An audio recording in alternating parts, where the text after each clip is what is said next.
What gets you out of bed every morning during duck season? 4 a.m., 3:30 a.m.? This is where I say there is a clear difference between men and women, because never would a woman At least this man and this woman do such things at that hour. It's cold, it's dark.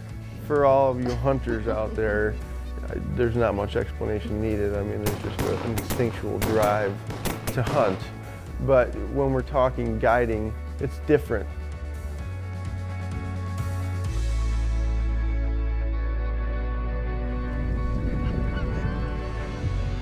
Everybody close up.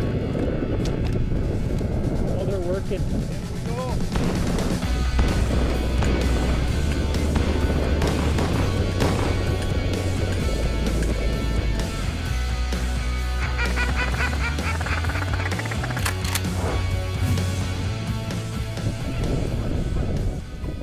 You know, when that bird comes in, you put it right in front of their face and they shoot and watch it drop and they're all excited and the smile, just that whole camaraderie, and everybody just feels the moment, you know. Lindsay, grab your first duck. Yeah! Woo! That's probably what gets me out of bed. From Michigan originally, from southeast Michigan. I grew up duck hunting in St. Clair Flats area. My dad was a wildlife biologist focused in waterfowl. My adolescence and 20s were spent chasing gas money and shotgun shells. I wasn't really into college at the time, so I pursued guiding. Quickly found out how difficult outfitting is.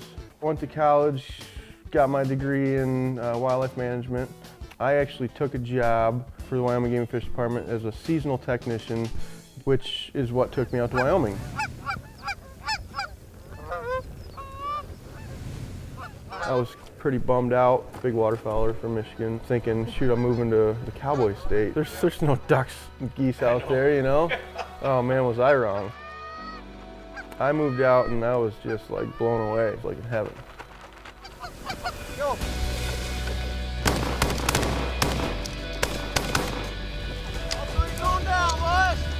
I spent 4 years working for the department. I don't know what it was that I was missing in my life or my career, but I had an opportunity to move back to Michigan and partner in a wildlife consulting business.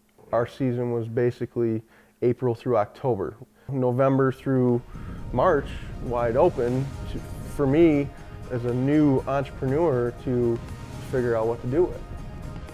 At this time, I had a friend back in Cody asking me to partner in a waterfowl outfit. All right, let's do this. We started Western Waterfowlers.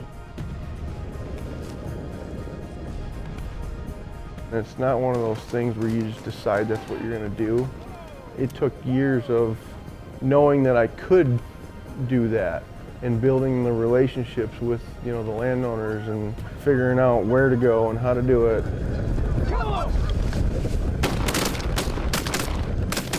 The first 2 years was in this lodge, but our clients came here, they stayed, they cooked their own meals, we took them hunting until my wife came along. And now I have an outstanding insurance policy.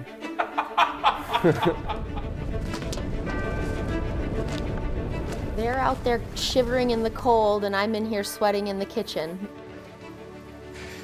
Welcome to Bear Creek River Ranch. In the event that hunting is not good, which is not usual, there's always something to look forward to when they come back.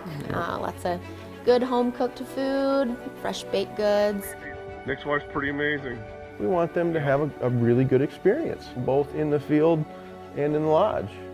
It's constant scouting, it's constant building relationships, maintaining relationships. We run a huge area here to make sure that we put people on birds too. Come! Whether I'm in the field, you know, doing a restoration project or out duck hunting or goose hunting, whatever I'm doing, I'm learning, I'm seeing, I'm hearing, I'm feeling. That's really what ties it all together.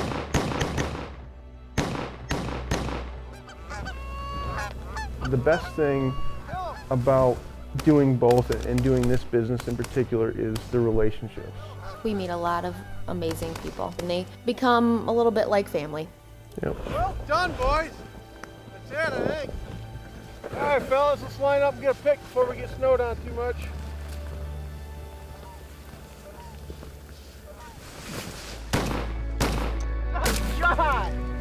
I'm afraid that hunting is becoming a rich man's sport, and I don't say necessarily rich man's sport, like everybody's got to be rich to hunt, but it's becoming a pay-to-play almost game, you know, if you want a quality experience. And how to combat that, I'm really not sure. The way that I'm combating it and dealing with it is to make sure that I have tight relationships with the people that I do. Kindle those relationships that you have and take advantage of the opportunity that you have, because you might not have it tomorrow. Somebody who wants to guide people has to have a little different take on things, because most people who didn't really have that interest to see other people succeed wouldn't get out of bed.